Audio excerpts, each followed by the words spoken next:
Disculpen, ¿la clave la dieron? Sí, ya está en el chat, pero ya la vuelvo a pasar. Ah, gracias.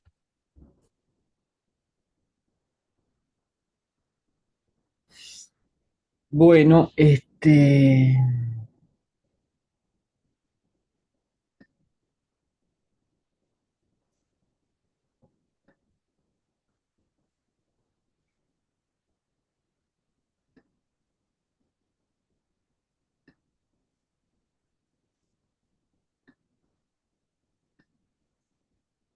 nosotros habíamos visto el daño, bien,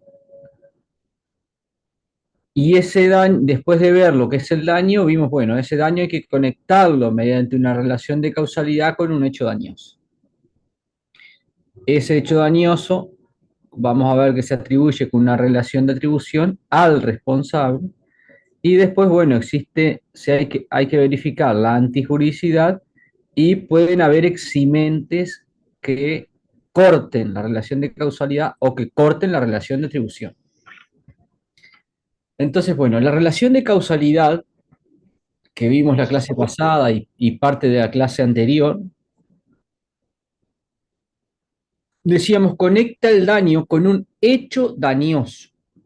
Y acá, presten mucha atención porque quizá algunos autores, sobre todo, eh, ¿cómo podría decirle? Autores eh, menos modernos o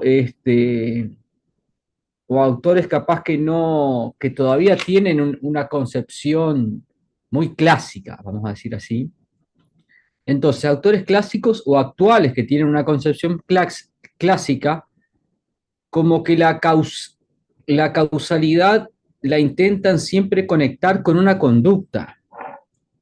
Incluso algunos no tan clásicos, algunos se les, es como que la idea de la conducta y de la culpa los termina contaminando, este, o sea, terminan contaminando la causalidad con una idea de conducta, de culpa, que no corresponde, creo, porque lo que yo tengo que averiguar en materia de causalidad es qué causó el daño, sea un hecho, sea una conducta en sí misma. Cuando digo hecho, trato de eh, no etiquetar de antemano y serlo bastante abierto en el análisis de causalidad. Entonces yo digo, ¿qué fue lo que causó el daño? Entonces, por ejemplo, si digo un accidente de tránsito de un vehículo que me chocó de atrás, no estoy diciendo tal sujeto me causó el daño, no, una cosa me causó el daño. ¿Qué fue lo que causó el daño? Entonces ahí hay que ser bien, un análisis bien práctico de la cuestión. Lo que me causó el daño fue otro vehículo, bien, que me chocó.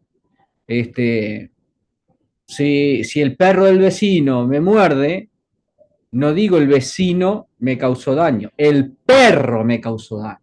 Bien, si digo eh, me causó daño un medicamento, no digo el laboratorio me causó daño el medicamento. Bien, entonces el análisis de causalidad tiene que ser lo más eh, sencillo, de alguna manera, no, no tratar de hacer una hipercausalidad que conecte siempre con una conducta. ¿Qué vamos a conectar mediante la relación de causalidad? El daño con un hecho dañoso, un hecho dañoso. ¿Y qué es un hecho dañoso? Un hecho dañoso es un hecho previsto, un hecho que causa daño dentro de los supuestos de hechos normativos previstos en el sistema jurídico. Bien, entonces acá se da como un ida y vuelta, porque yo para conectar con un hecho dañoso, primero tengo que tener algún conocimiento de los hechos dañosos que están previstos en el sistema. ¿Sí? Porque yo lo que voy a hacer después es el daño más la relación de causalidad más el hecho dañoso, eso conforma un caso. Y ese caso yo lo subsumo en el supuesto de hecho de una norma jurídica. Entonces tengo todo hecho ilícito del hombre que causa un daño a otro. Ahí tengo un supuesto de hecho de una norma jurídica. Vamos a leer el 1319. Abran el código. El Código Civil. Porque abran el código y alguno capaz que va al procesal dice, pero no tiene el 1319, profe. Entonces, no, estamos en el Código Civil.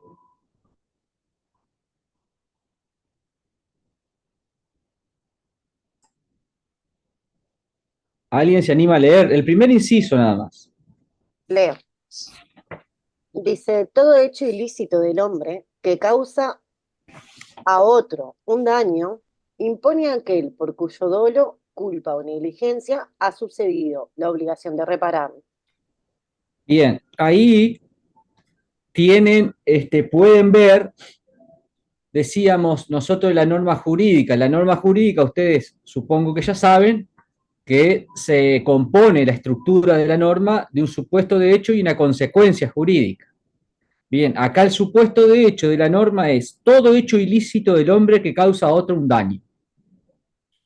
Consecuencia, impone a aquel por cuyo dolo, culpa o negligencia ha sucedido la obligación de repararlo. Bien, entonces tengo un hecho que causa daño a otro y la consecuencia es, si actuó con culpa, se le impone la obligación de repararlo.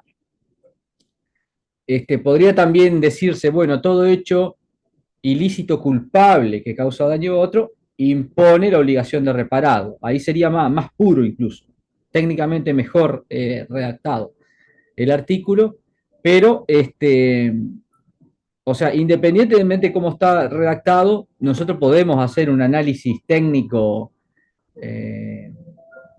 o académico o doctrinario o docente o como le quiera llamar, diciendo, bueno, el supuesto de hecho es todo ilícito, todo hecho ilícito culpable que causa daño. Bien, para el 1319. Después vamos a ver otras normas que no requieren la culpabilidad. Entonces, lo cierto es que acá, en esto que estamos viendo, en este esquema, es, bueno, un daño causado, en este caso por el 1319, cualquier hecho. Y acá sí hay conducta, porque es un hecho ilícito humano, es una norma residual. Pero de pronto vamos a ver que las normas como el 1324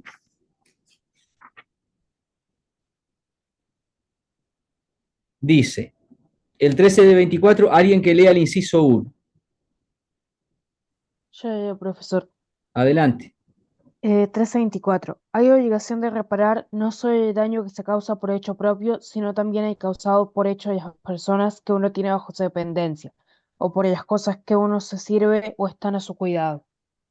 Entonces ahí ya me prevé otros hechos dañosos. Hay daño y se conecta causalmente no con un hecho en sí del sujeto, sino también con hecho de personas que tiene bajo su cuidado o dependencia, o hecho de cosas de que alguien se sirve.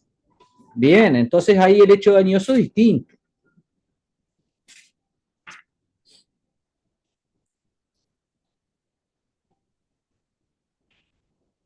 Y después vamos a ver en el 1328 y el 1329. El 1328, por ejemplo, dice, el dueño de un animal es responsable del daño que éste cause aún después de que se haya soltado y todo. Y el 1329 dice, el daño causado por un animal salvaje o feroz. Entonces vemos otro hecho dañoso más, es daño causado por animal. Bien, y que se va a dividir en animal salvaje feroz o animal no salvaje y feroz. Incluso dentro del hecho de las cosas del 1324 tenemos una regulación particular respecto a la cosa que cae o se arroja de la parte superior de un edificio en el 1330. Dice el daño causado por una cosa que cae o se arroja de la parte superior del edificio. Entonces claramente ahí es daño causado por cosa que cae o se arroja del edificio. Entonces, ahí vamos viendo elencos de hechos dañosos que nos permiten por lo menos hacer una clasificación del hecho dañoso básica, primaria, en hecho dañoso humano, hecho dañoso de las cosas y hecho dañoso de los animales. Entonces, hecho humano, hecho de la cosa, hecho de los animales. Dentro del hecho humano, vamos a ver que se responde por hecho propio o por hecho ajeno. También se puede responder por hecho ajeno.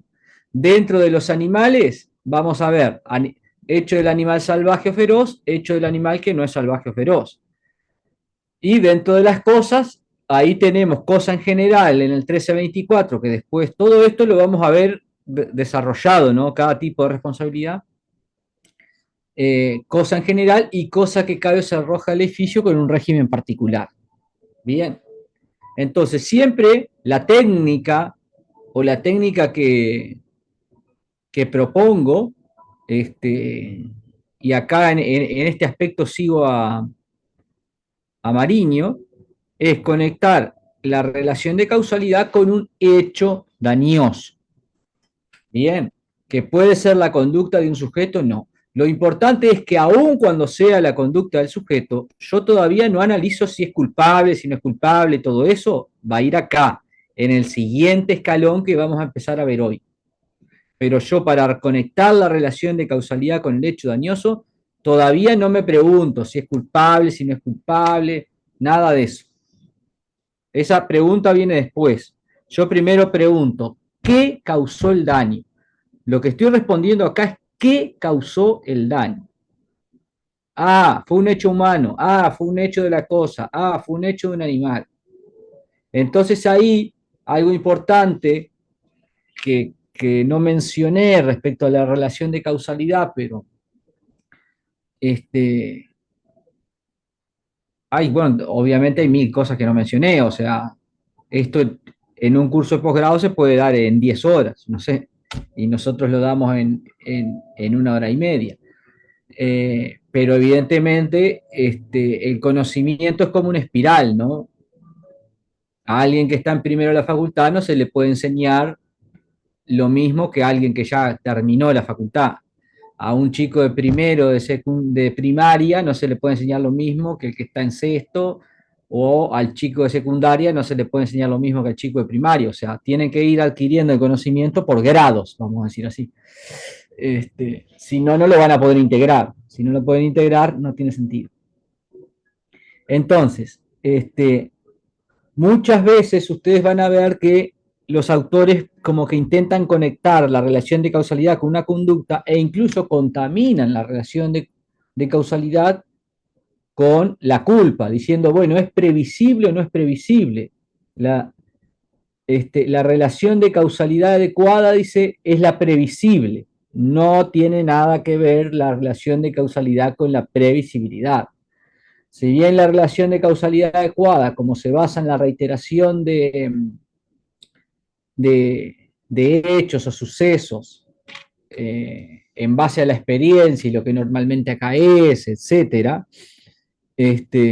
puede dar cierta previsibilidad, no, aunque no, que haya previsto o que no haya previsto, no es un tema de la relación de causalidad. Es un tema después de la culpa, como van a ver en las clases siguientes. La idea prever, no prever, es un tema de la culpabilidad, no de la causalidad. Para analizar la causalidad, no importa si previó, si no previó, si podía prever o si no lo... No importa. El análisis de causalidad es de causa, no de aspectos voluntarios o psicológicos del sujeto. Bueno, conectamos con el hecho dañoso, ¿no? Que ya decíamos, bueno, preliminarmente nosotros vamos a tener más o menos un panorama de los hechos dañosos previstos en el sistema jurídico, porque justamente esa es la idea del que estudia derecho, más o menos conocer el sistema jurídico. Entonces, con eso armamos un caso. Daño causado por una cosa que cabe se arroja al edificio. Ah, ya sé, esto lo vimos en responsabilidad, es el 1333. Entonces, ¿qué hago? Ese caso lo subsumo en la norma que lo regula. Ah, daño causado por una cosa. Sí, esto en responsabilidad civil aprendí que esto está regulado en el 1324. A ver, mira, el 1324 efectivamente regula el daño causado por una cosa y dice cuál es la consecuencia jurídica. Bien.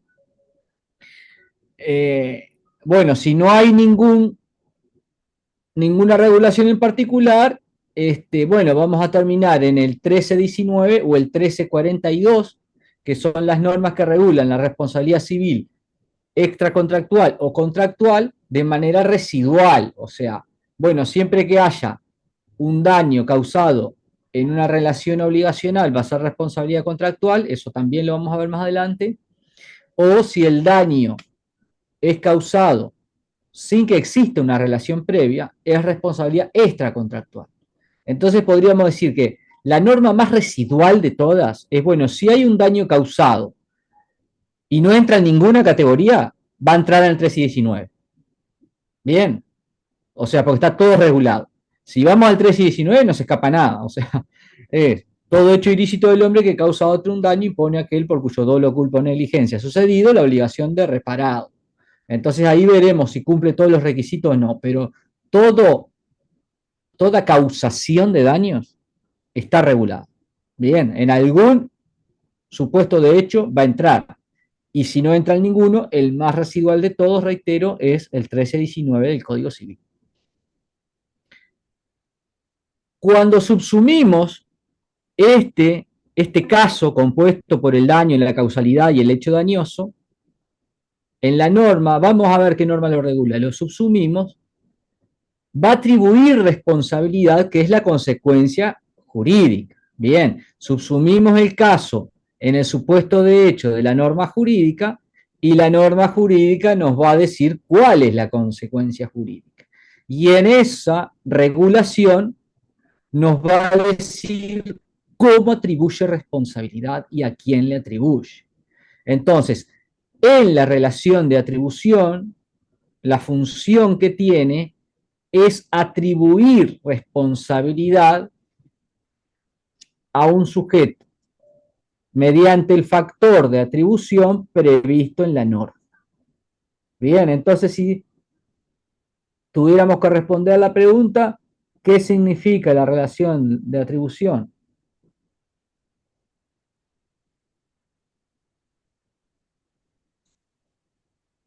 Diríamos, bueno, la relación de atribución es la conexión por la cual, mediante un factor de atribución, la norma atribuye responsabilidad a un sujeto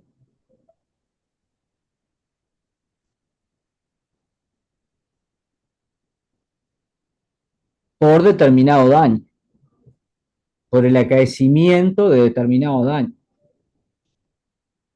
Y acá vieron que no digo porque haya causado el daño, porque se puede atribuir responsabilidad a quien no causó el daño.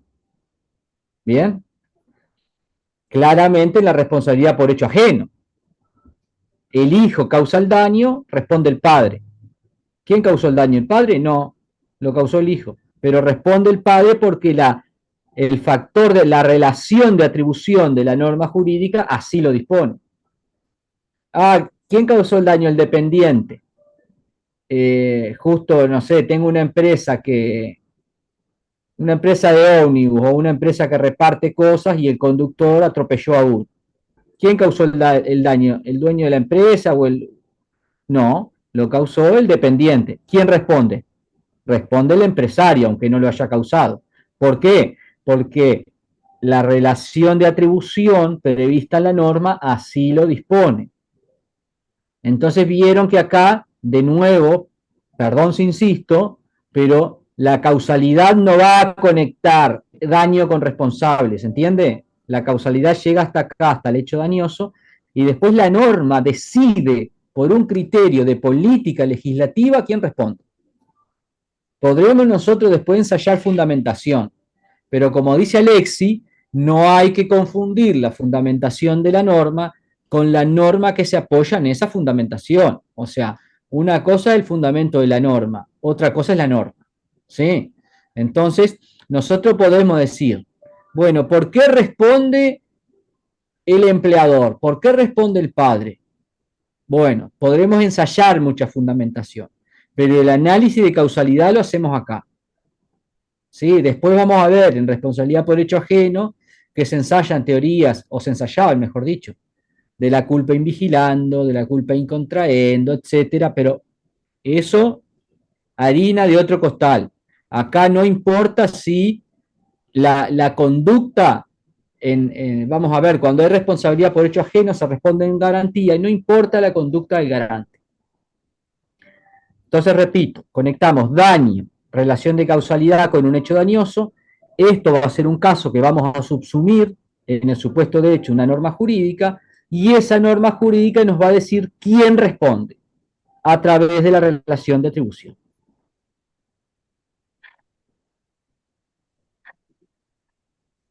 Carlos. Profe, yo confieso que había estado estuve leyendo a Mariño ayer y, me resultó un poco confuso al principio, pero ahora con la explicación suya como que lo voy entendiendo mejor. Y entrando en el tema ya, él dice que hay dos factores de atribución que más adelante los subdivide en dos categorías que son objetivos y subjetivos, ¿verdad? Eso nada más quería decir. Bien, gracias.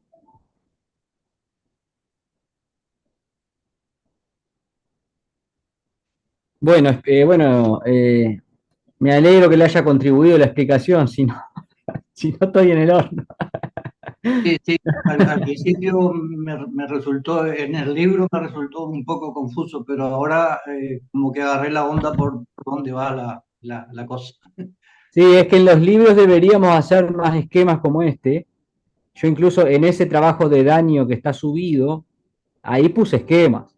Y eso está en el trabajo, después está en un libro mío de responsabilidad civil ambiental, o sea, porque a veces la imagen ayuda mucho, ni que hablar el diálogo, ¿no? No es lo mismo que uno esté dialogando que lo que tiene el libro que le permite leerlo y releerlo, leerlo y releerlo. Entonces, si el autor es preciso, capaz que con varias lecturas el lector puede llegar a la idea. Ya le digo, si es preciso. Uno trata a veces de utilizar el término en un sentido y ser muy claro, entonces está, pero acá no dice tal cosa. Lea bien el término, vea y va a ver que dice otra cosa. Pero bueno, no todos los autores son precisos. Por ejemplo, hay autores que tienen mucha vaguedad. Entonces, en un lado es como que hablan en un idioma y en otra parte hablan en otro. Entonces, es bastante difícil poder afinar lo que quieren decir, porque lo que quieren decir es como que sirve para muchas cosas. De hecho, ustedes van a ver después cuando se reciban que de repente la jurisprudencia cita a Gamarra para decir que es blanco y cita a Gamarra para decir que es negro. O sea, citan al mismo autor para sostener algo y para sostener lo contrario, que eso no podría pasar, pero bueno, pasa. Bueno, entonces, en la relación de atribución es la conexión que se hace del supuesto de hecho atribuyendo, o sea, disponiendo la norma la consecuencia jurídica, conecta ese hecho dañoso con el daño causado, o sea, el caso, conecta el caso con el responsable, a través de un factor de atribución, decíamos. ¿Qué es el factor de atribución? Es el criterio o fundamento que utiliza la norma para atribuir responsabilidad al sujeto. Bien. Y ese criterio, fundamento para atribuir responsabilidad al sujeto puede ser subjetivo u objetivo, en principio.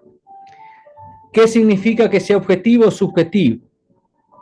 Si el factor de atribución es objetivo, vamos a hablar de responsabilidad objetiva. Si el factor de atribución es subjetivo, vamos a hablar de responsabilidad subjetiva. El factor de atribución o la responsabilidad va a ser objetiva o subjetiva según si considera o no la conducta del sujeto para atribuirle responsabilidad. La responsabilidad va a ser subjetiva cuando el factor de atribución considere la conducta del sujeto para atribuirle responsabilidad. ¿Qué significa esto?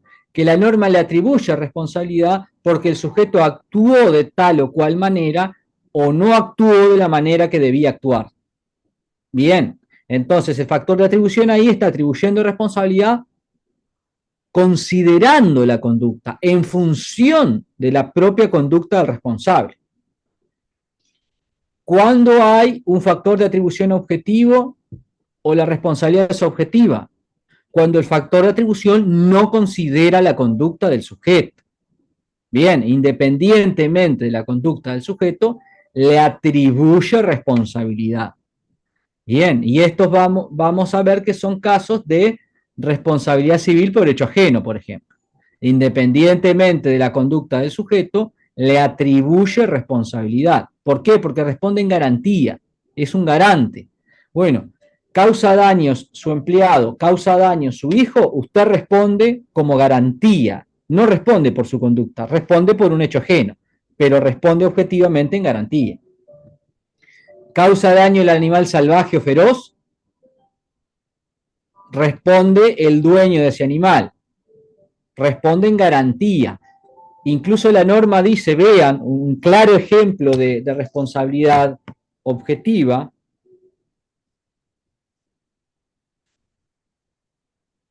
Alguien que lea el 1329, inciso 1.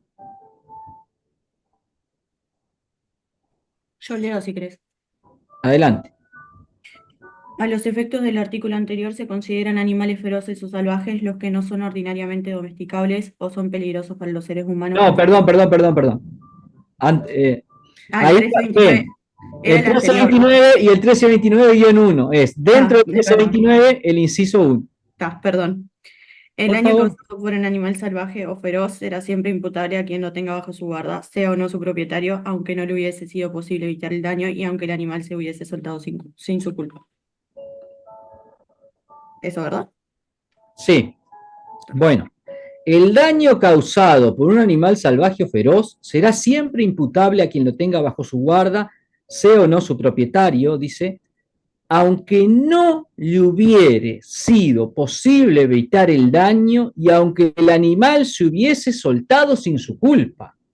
O sea, vean que aquí es clarísimo y contundente. Mire, si usted tiene bajo su guarda un animal salvaje o feroz, responde. Perdón, creo que había dicho el dueño, pero estaba con el animal manso y salvaje. O sea, es clarísima la norma, bien, porque incluso dice, porque no solo atribuye responsabilidad objetivamente, sino que después hace toda una aclaración, dice, aunque no le hubiera sido posible evitar el daño. O sea, mire, usted haga lo que haga, si puso el animal con 40 rejas, 5 cadenas y bueno, hizo todo lo posible para que la mascota que tenía, que era yo qué sé, un pichón de tigre, no sé, cualquier animal que tuviera. Acá vamos a ver después, hay un caso que hizo modificar esta norma, fue un caso de una leona que atacó a un chico, no sé si a un chico, a una persona, no me acuerdo qué tipo de persona era, si era chico, chica, joven, adulto, no me acuerdo, pero fue atacado por una leona de una persona que la tenía como domesticada, vamos a decir así. Entonces eso suele generar efecto parlamento. ¡Ay, lo que pasó! Entonces salen y legislan al grito de la tribuna. Y bueno, entonces en ese lo puse como ejemplo, ¿no? Alguien que tiene un animal no domesticable que lo domesticó, pero claro, quizá el animal instintivamente atacó a alguien y bueno, si ataca a alguien, sea lo que sea que haga el guardián para evitar el daño, se le atribuye responsabilidad igual. Entonces lo que dice claramente la norma es, mire señor, si usted tiene un animal salvaje, asume el riesgo y no me importa lo que haga para evitar el daño. Antonio. Sí, profe, buen día. Bueno, sí está muy bueno su su apreciación del tema. Después está, por ejemplo, profe, la guardia material y la formal, cuando se transfiere la guardia para otra persona, profe. También es eso. Quería Correcto, aportar. sí, Gracias, profe. eso lo vamos a ver cuando veamos responsabilidad por hecho de las cosas, ahí vamos a ver guarda, que después se va a repetir en la guarda de los animales el concepto de guarda. Bueno, entonces, Profe, sí, disculpe, hay alguien que tiene una musiquita prendida y no sé si usted los puede silenciar porque distrae un poco eso. ¿cómo es la musiquita? Es una Es la musiquita, música del profe. es como una musiquita de piano, bien suavecita, pero distrae. Bueno, la bajo, la bajo. Ah, es usted, lo descubrimos. Es una música muy importante.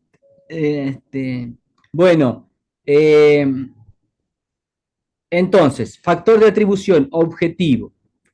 Entonces ahí, esto entre el factor subjetivo que considera la conducta y el factor objetivo que no la considera. A su vez, dentro del factor subjetivo, ustedes van a ver después en la clase que se dé culpa, que admite grados. Bien, los factores subjetivos son el dolo y la culpa. Entonces ahí ya hay grados de responsabilidad, porque el dolo, según el 1319, inciso 2,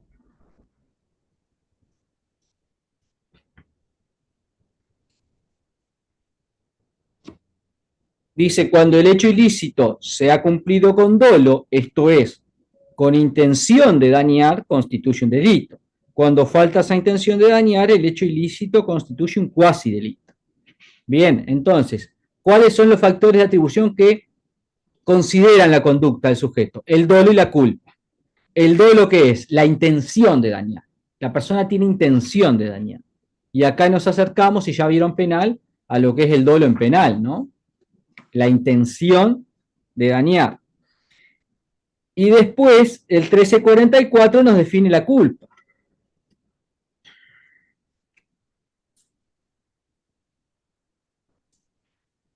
¿Alguien se anima a leer el 1344? Que no haya leído aún. Se entiende por culpa de la falta del debido cuidado. ¿Es ese, no? Ese mismo. Artículo 1344. Se entiende por culpa de la falta del debido cuidado o diligencia, sea que el negocio interese a una sola de las partes, ya tenga por objeto la utilidad común de ellas, sujeta al obligado a toda la diligencia, de una persona razonable de su misma condición y en su misma situación.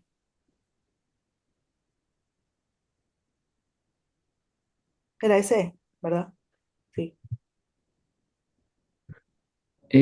Pará que hay una parte que leíste que no la... Y en mi código está diferente, 1344. Sí, Lo no sé leo dónde leyó eso. En el mío también está diferente. Perdón, estaba leyendo mal, perdón. Dice que se entiende por culpa de la falta del debido cuidado o diligencia, puede ser grave o leve, sea que el negocio interese a una sola de las partes, ya tenga por objeto la utilidad común de ellas, sujeta al obligado a toda la diligencia. De un buen padre de familia, esto es, a prestar la culpa leve, esa obligación, aunque regulándose por un solo principio, es más o menos extensa según la naturaleza del contrato o el conjunto de circunstancias, en los casos especialmente previstos por este código. Bien, entonces tenemos por un lado el dolo, que es la intención de dañar. Por el otro lado la culpa. Pero en la culpa, evidentemente, no hay intención, porque si no sería dolo. O sea, si van a distinguir, evidentemente, las dos cosas que se distinguen no pueden ser iguales. Entonces, el dolo es intención de dañar. La culpa se tiene que basar en otra cosa, que no sea la intención. Entonces, dice la norma, se entiende por culpa la falta del debido cuidado o diligencia, y puede ser grave o leve. Entonces, después van a ver, cuando vean culpa, bueno, cómo se determina la culpa, cómo se analiza, bueno, cómo habría, para utilizar las mismas palabras del código, es cómo habría actuado un buen padre de familia en determinada situación. Un texto que está bastante, bastante falto de ayornamiento, ¿no? Buen padre de familia quizá no es el término más adecuado hoy en día, pero lo cierto es que es bastante efectivo, porque uno dice buen padre de familia, ya se imagina como la persona ejemplar, una cosa así. Entonces, ¿cómo habría actuado la persona ejemplar en este caso?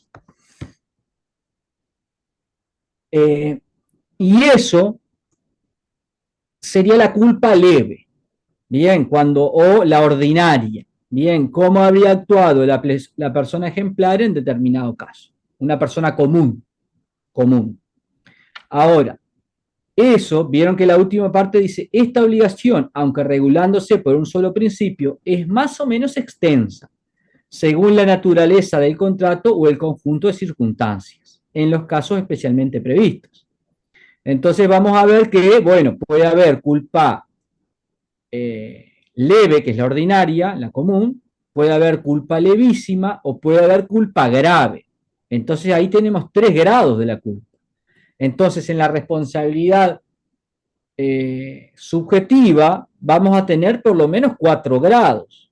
Bien, dolo, culpa grave, culpa leve y culpa levísima.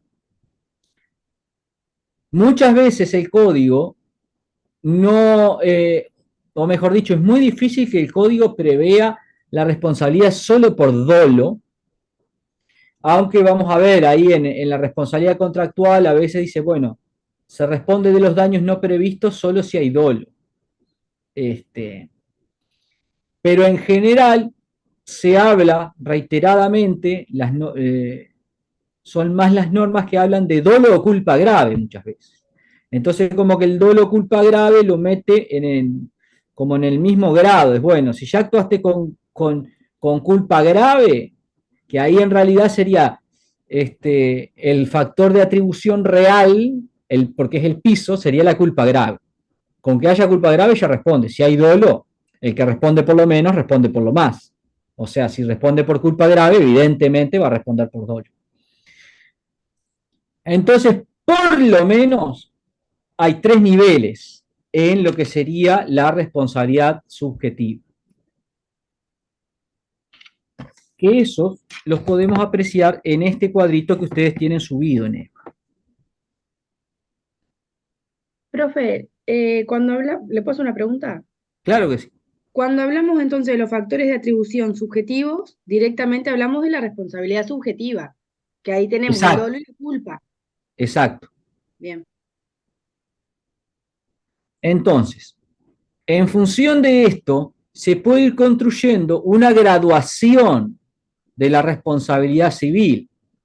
Bien, en función del factor de atribución, que puede ir de una objetividad máxima, que es la responsabilidad objetiva absoluta, a una subjetividad máxima, que es la responsabilidad subjetiva atenuada. Bien. ¿No se ve? No, profe, no se ve. Está cargando, me parece. Vení, salí, dale. Debe estar cargando, sí, porque me decía como que estaba compartiendo. Ahí está cargando, sí. Está en negro, está cargando.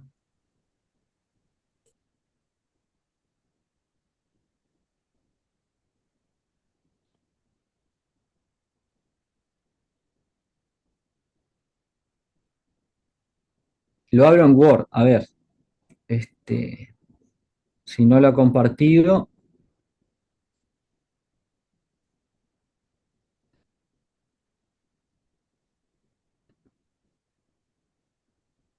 ¿Ahí? Sí, Ahora sí, por favor, ahora sí. Ahí ahora sí sí. se ve. Bueno. Ahí entonces vemos graduación de responsabilidad civil y tenemos, vamos a ir viendo los 3 primeros escalones de abajo hacia arriba. Bien, entonces tenemos, el cuadro regula de responsabilidad objetiva absoluta hasta una subjetividad máxima, que es la responsabilidad subjetiva atenuada. Entonces acá vamos a ver que en función del factor de atribución por ejemplo, culpa presumida, culpa levísima, culpa leve, diligencia media, o culpa grave o dolo, podemos graduar. Pero además tenemos estos otros grados que son de la responsabilidad objetiva ordinaria. Ahora, ¿cómo hacemos para graduar la responsabilidad objetiva si la norma no está considerando la conducta? Ahí lo vamos a hacer en función de las eximentes de responsabilidad. Bueno, ¿y cómo funciona esto?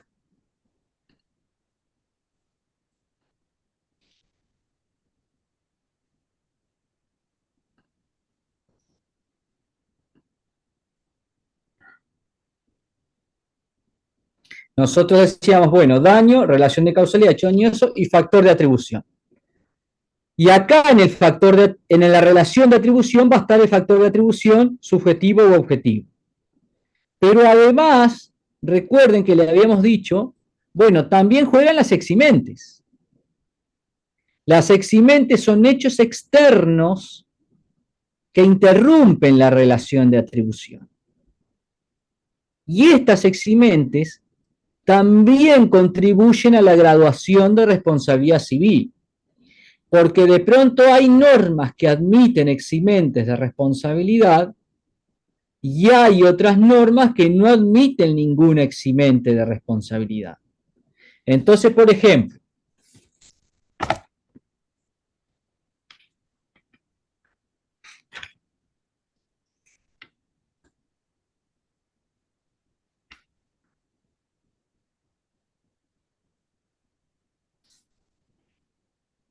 en la responsabilidad por hecho de las cosas,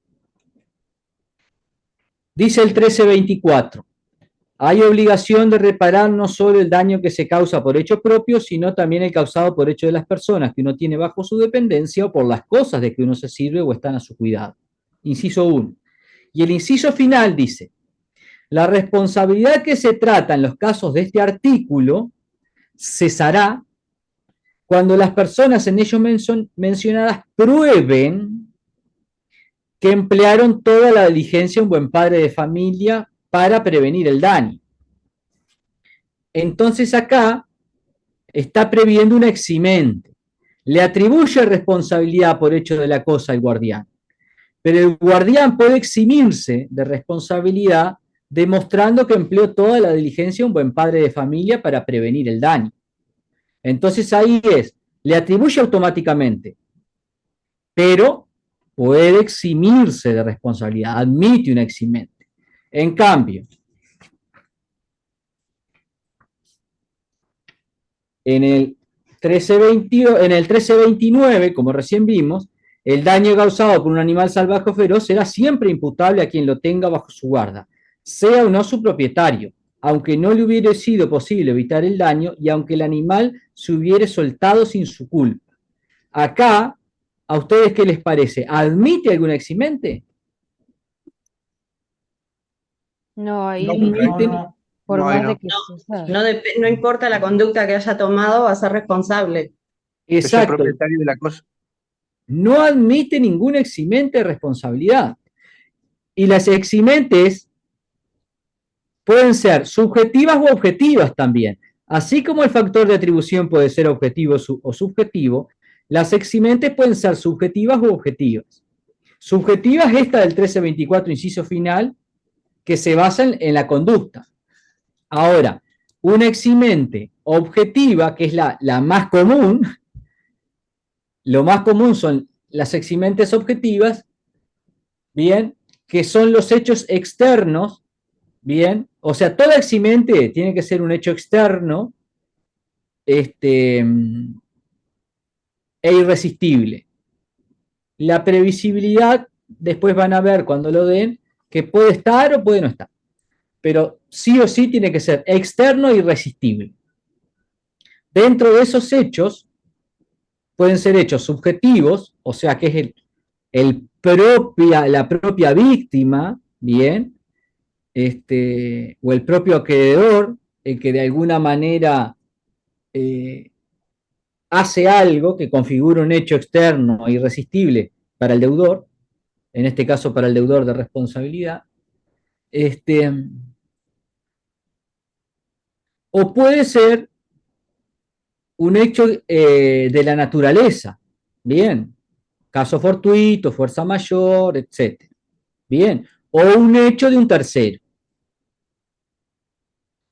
Entonces, hecho de la víctima, hecho de tercero o hecho de la naturaleza, caso fortuito o fuerza mayor. Esas pueden ser las eximentes.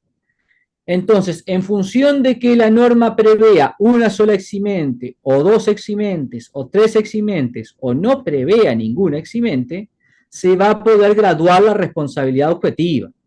Porque la objetiva, como no analiza la conducta, atribuye automáticamente responsabilidad, no considera la conducta. Solo se va a poder eximir por alguna eximente, valga la redundancia, pero esas eximentes, en general, el sistema jurídico admite todo, puede ser que la norma las limite, como por ejemplo en el caso del 1329.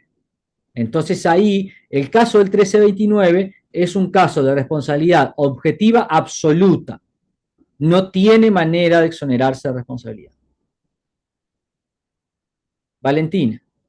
Profe, perdón que le pregunte, porque ahora, por lo que dijo, entonces los factores de atribución objetivos consideran la conducta, y los No, subjetivos no, al revés, por eso no entendía. los factores de atribución objetivos no consideran la conducta. Ah, Los factores de atribución subjetivos consideran la conducta. por eso no entendía, digo, porque estaba en donde no consideraba. Ah, Bueno, gracias. las eximentes de responsabilidad objetivas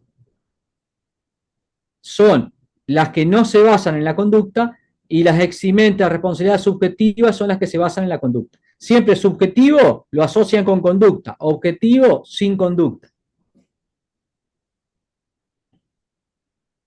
Bueno, esto confieso que les va a quedar más claro después que den los factores de atribución.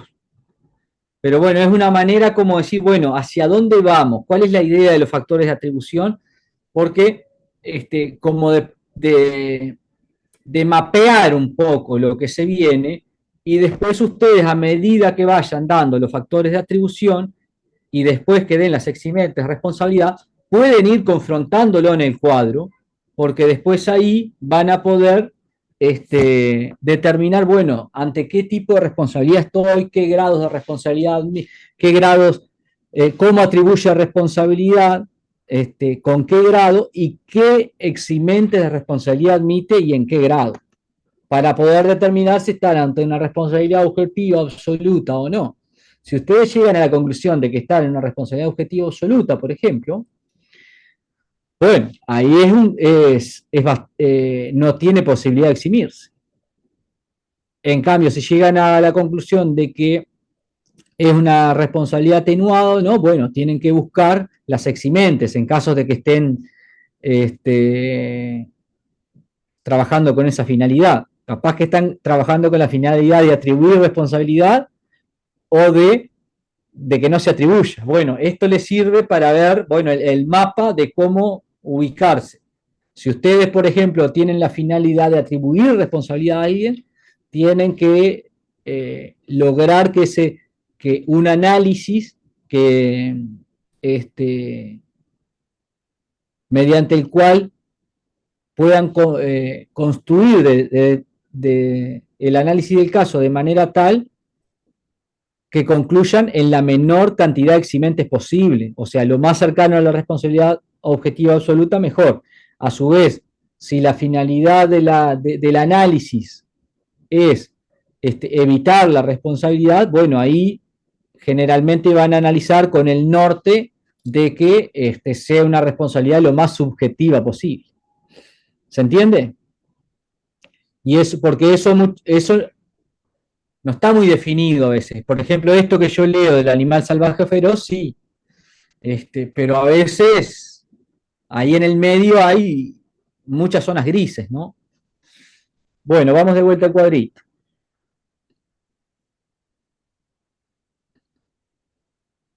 Entonces acá en este cuadro tiene ejemplos y todo. Pero realmente yo no quiero como insistir mucho porque no hemos dado los factores de atribución y no hemos dado las eximentes. Entonces recién ahí vamos a estar más o menos en condiciones de integrar completamente el cuadro. Ahora es como diciendo, bueno, estamos haciendo un mapa de lo que es la responsabilidad civil y la graduación. Entonces, tenemos los subjetivos y los objetivos. Para determinar el grado de responsabilidad, entonces, siempre se va a tener en cuenta el factor de atribución, bien, factor de atribución, y la eximente. Entonces, cuando la responsabilidad objetiva es absoluta, cuando el factor de atribución es objetivo, que no considera la conducta, y no admite eximentes. Entonces acá teníamos como ejemplos el del animal salvaje o feroz que leímos recién, y después los saneamientos por evicción y los saneamientos y por vicios. Previstos en esas normas que se indican ahí, que lo van a ver cuando den contratos. Cuando la responsabilidad subjetiva es máxima, estamos viendo los polos. Cuando el factor es subjetivo, bien, y es culpa grave o dolo. Entonces acá no me interesa la conducta. Acá, en cambio, no solo me interesa la conducta, sino que ya la conducta debe ser o intencional o de mucho descuido como la culpa grave. Ya ni siquiera es la culpa ordinaria. No, no, acá el descuido es muy grosero, que es la culpa grave, o directamente hay intención. Y a su vez se admiten todas las eximentes. Entonces acá estamos en un caso de subjetividad, de responsabilidad subjetiva atenuada. La subjetividad es máxima. Bien, tiene que haber mucho descuido para que le puedan atribuir responsabilidad o que actuó intencionalmente. Y a su vez va a admitir todas las eximentes, objetivas y subjetivas. Y acá entran como ejemplo los casos de mandato gratuito y depósito gratuito. Bien, vamos a ver, voy a ver cuál de esas dos está mejor para leer.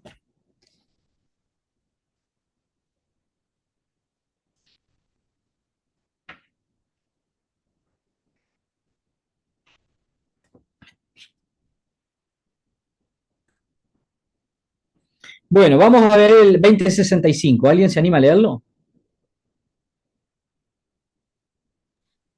Yo, profe. Adelante. Dice, si el depositante ha mudado de estado, por ejemplo, siendo mayor de edad. ¿2065? No, es el mandatario en el 2065. Ah, no, estoy en el 2265, perdón.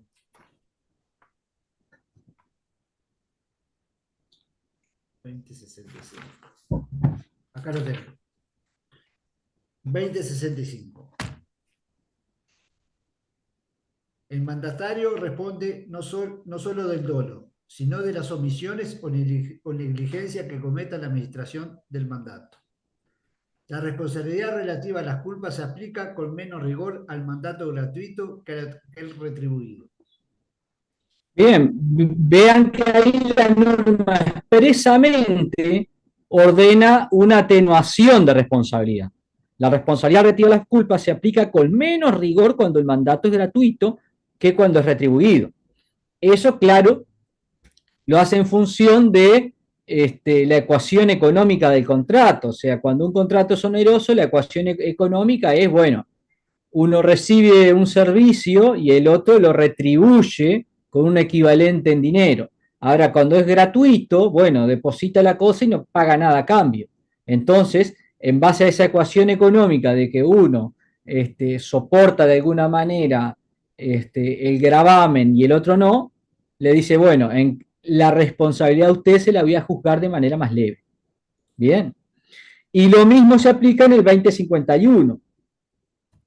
El depositario está obligado a guardar la cosa y restituirla al depositante siempre que se le pidiere que se la pidiere. Su responsabilidad en cuanto a la guardia y pérdida de la cosa se regirá por lo dispuesto en el capítulo 1, título 2, parte primera de este libro. Es aplicable, dice al depósito, la diferencia que establece el inciso 2 del artículo 2065, que fue el que recién leímos. Bueno, la responsabilidad subjetiva ordinaria es la normal, la común y corriente. ¿Sí? La del 13 a 19. Responde por falta de diligencia media y admite cualquier eximente. La responsabilidad subjetiva agravada, ¿cuándo se da? En los casos en que se atribuye responsabilidad, puede ser los casos de que prevé una culpa levísima, por ejemplo, cuando exige no la diligencia de una persona común, como lo es el buen padre de familia, sino la diligencia de un buen profesional. Por ejemplo, la ley de fideicomiso establece expresamente eso. Bien. O puede ser también en los casos en que la norma atribuya responsabilidad automáticamente, como recién vimos el 1324. El 1324 es, el inciso 1 dice, vamos de nuevo, hay obligación de reparar no solo el daño que se causa por hecho propio, también el causado por hecho de las personas. Ya establece la responsabilidad, el inciso 1, y el inciso final dice, la responsabilidad que se trata en estos casos de este artículo cesará cuando las personas en ello mencionadas prueben que emplearon toda la diligencia de un buen padre de familia para prevenir el daño. Entonces, el inciso 1 le atribuye responsabilidad automáticamente, pero el 2 le permite exonerarse con un factor, con una eximente subjetiva, con una eximente que considera la conducta. Entonces, por eso ahí sería responsabilidad subjetiva agravada, porque si bien en ese caso le atribuye responsabilidad objetivamente, le permite exonerarse en base a su propia conducta. Entonces, por eso permanece este caso dentro de la responsabilidad subjetiva. Pasamos a la ordinaria, y ahí también, acá en estos tres, lo común es que atribuye responsabilidad directamente, automáticamente, sin considerar la conducta. Entonces, ¿cómo se va a graduar? Bueno, en función de las eximentes que admita. Entonces, por ejemplo, cuando veamos la responsabilidad en el derecho del consumo, vamos a ver que atribuye responsabilidad objetivamente, pero admite todas las eximentes, cualquier eximente. Entonces, esto sería una responsabilidad objetiva ordinaria. La responsabilidad objetiva agravada, ¿cuándo se configura? Cuando atribuye responsabilidad objetivamente, el factor de atribución es objetivo, pero no admite todas las eximentes, admite una o algunas. Bien, entonces acá tenemos, por ejemplo, la responsabilidad por hecho de cosa que cae o se arroja del edificio, 1330, y el depósito hotelero. ¿Se acuerdan? Vamos al 1330 que ya lo leímos. Entonces es más familiar.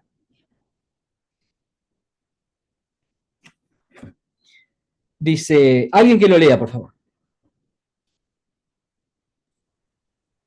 El daño causado. Dale.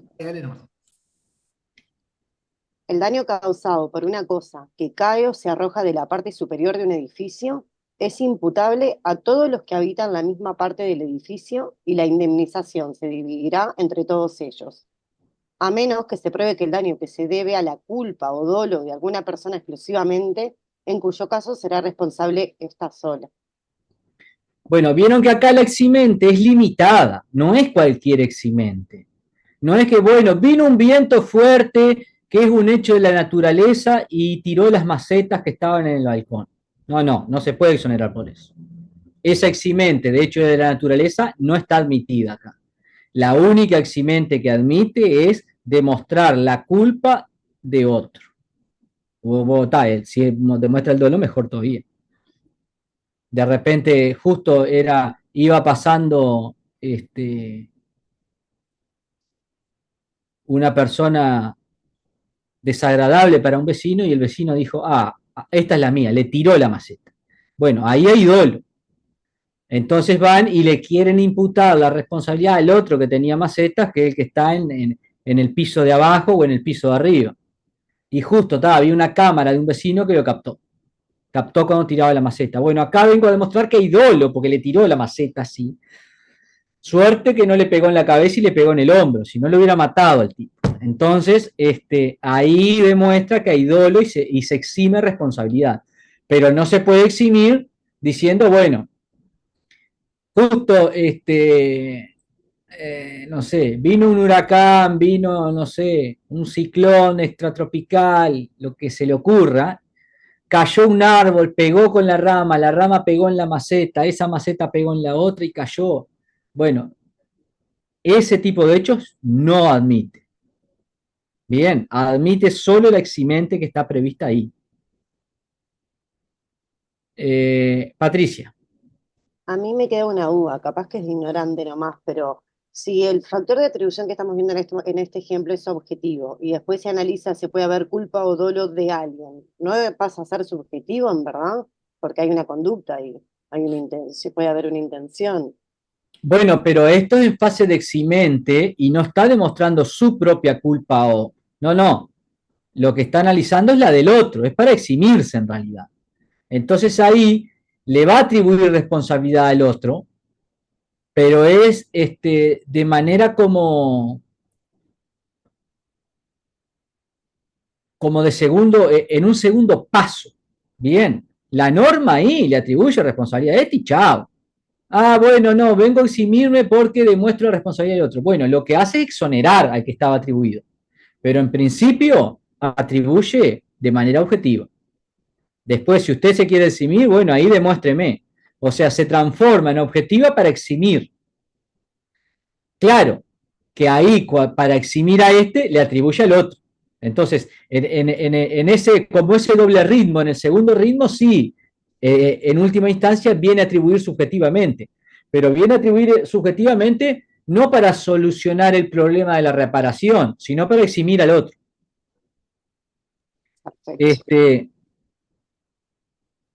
Y bueno, y por último, la objetiva absoluta, que fue la que vimos en primer lugar, es la que atribuye responsabilidad objetivamente y no admite eximentes. Y el ejemplo claro era el del animal salvaje o feroz. Ahí no tiene manera de exonerarse. No, pero marche preso. Si usted tiene un animal salvaje o feroz, asume el riesgo de que ese animal cause cualquier tipo de daño y lo tiene que reparar. Antonio.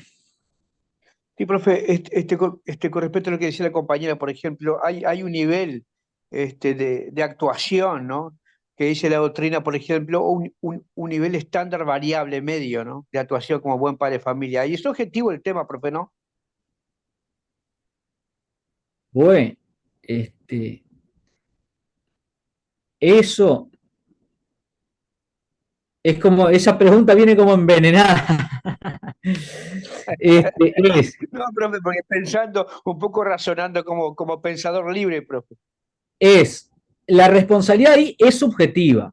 Entonces, la pregunta supongo que apunta a cómo se analiza la conducta y ahí se trata de analizar abstractamente. Pero bueno, eso lo van a ver la clase que viene cuando den factores de atribución.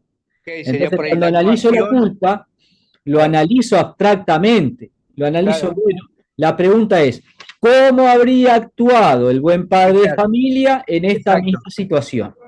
Exacto. Si es que, o sea, trato de analizarlo de la manera más abstracta posible, ¿no? Como un parámetro abstracto, la culpa es un parámetro abstracto de conducta. Totalmente, profe. Patricia. Respecto a eso que dice el compañero, que en el Tratado de Marinho está muy bien desarrollado esa parte de la culpa en abstracto y la culpa en concreto, y porque nosotros tomamos como doctrina que sea en abstracto y esa comparación que se hace, que está muy bien explicado y ponen ejemplos, digo por si lo pueden estudiar ahí. Es que no es que lo tienen que estudiar. Estudiar tienen que estudiar, si no estamos en el horno. Bueno, no sé si hay alguna pregunta de esto. Espero que les haya quedado un panorama, ¿no? Después, estos van a ir viendo, ¿no?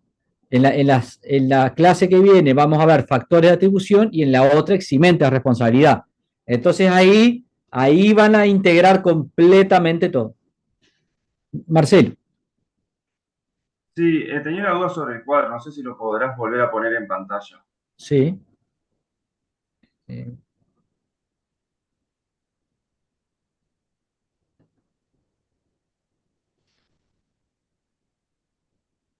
Bien, ahí te quería consultar sobre la responsabilidad subjetiva, que la distinguimos, o además de la ordinaria, tenemos la agravada y la atenuada por un lado. Dijimos que la máxima es la atenuada y lo que describe ahí se distinguen por el factor de atribución, por lo que veo las responsabilidades subjetivas.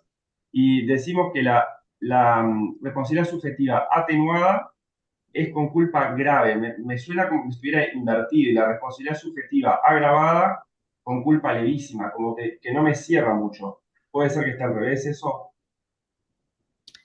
No, porque claro, cuando la responsabilidad es la subjetividad máxima, es por ejemplo si yo te pido responder solo cuando hay intención de dañar. O sea, ahí se dan cuenta que si no hay intención no responde, tengo que demostrar que tuvo la intención de dañar. Entonces, después, bueno, cuando es un poco menos subjetivo que eso sería cuando el descuido es total, cuando es muy grosero el descuido, bien, que eso es la culpa grave. Un grado menos sería cuando responde que la persona actúa en base al estándar. El estándar de la culpa, que es el buen padre de familia, decíamos que es como una persona ejemplar, una persona común ejemplar sería. Una persona que actúa de manera razonable, precavida, cuidadosa. Y en la culpa levísima, bueno, ahí ya te exijo más. ¿Vieron que acá te exijo menos? En la atenuada. Exijo menos, por eso es atenuada, porque le exijo menos. Te das cuenta que si solo responde por dolo o culpa grave, le estoy exigiendo menos que cuando le exijo culpa levísima, que tiene que actuar a nivel profesional. O sea, si la persona en la culpa levísima no actúa como un profesional, por ejemplo, acá, en la diligencia media, se actúa como una persona común y precavida, se exonera. En cambio, en la subjetiva agravada, bien, se actúa como una persona común y precavida, no se exonera. Tiene que actuar como un profesional. Bien, entonces ahí lo que estoy haciendo es, de alguna manera, le estoy exigiendo más. Bien, entendí. Es por la exigencia de la conducta de la persona. Es por la exigencia de la conducta. Bien, y acá la exigencia es tal de la norma que ya no le importa la conducta, le atribuye la responsabilidad. O sea, acá, vamos a hacerlo más a lo criollo. ¿Dónde tengo los comandos acá? Se me fueron. Bueno. En la subjetiva atenuada es más difícil responder. O sea, si ustedes miran el cuadro, en la subjetiva atenuada es más difícil responder y en la subjetiva absoluta es el rango de más fácil respuesta, porque es objetivo y no se puede exonerar. En cambio acá, cuando tiene que demostrar culpa grave o dolo, es más difícil responder. En la leve es un poco más fácil de responder. En la levísima es más fácil que responda, porque el tipo tiene que actuar como un profesional y si baja de ese nivel responde. O sea, ¿se entiende? O sea, si yo voy desde abajo hacia arriba, en el escalón de abajo es donde es más difícil responder y en el escalón de arriba es donde es más fácil de responder. Incluso, les pongo un ejemplo. En la ley de accidentes laborales prevé un sistema de lo que vamos a ver al final que es de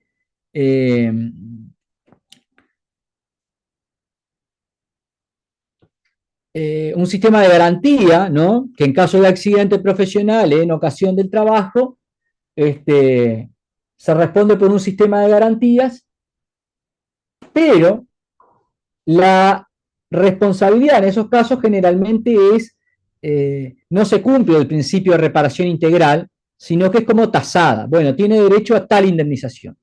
Ahora, usted puede ir por todos los daños contra el empleador, siempre y cuando demuestre que actuó con culpa grave.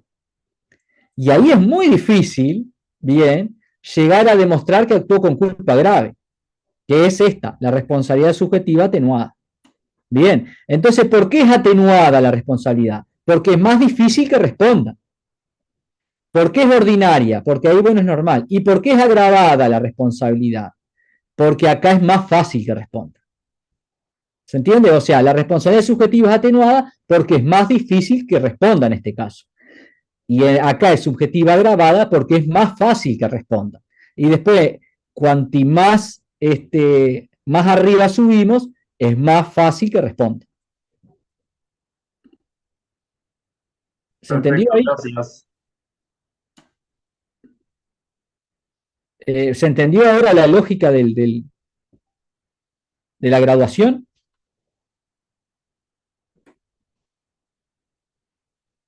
Sí, gracias, Hugo. Bueno,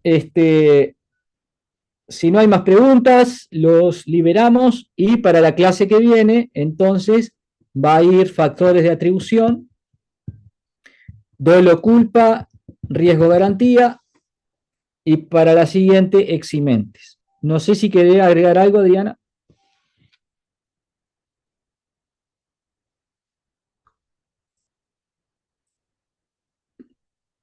Ah, no, me avisó que se iba antes. Mal yo.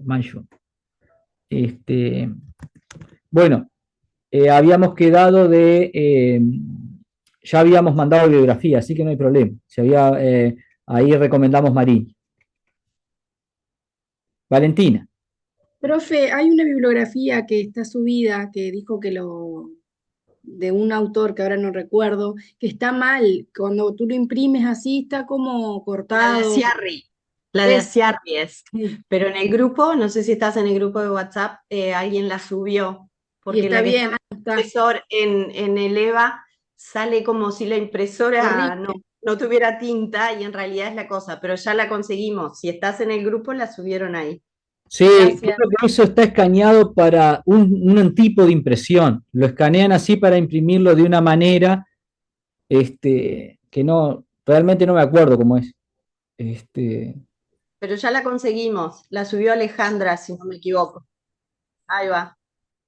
Me fijo Se entonces, gracias. llama la relación de causalidad de Ciarri, el archivo que mandó la compañera, por las dudas. Bueno, sean felices, no coman perdices, pobres animalitos, coman otras cosas. Nos vemos. Nos vemos. Gracias por la clase. Chao, profe, gracias.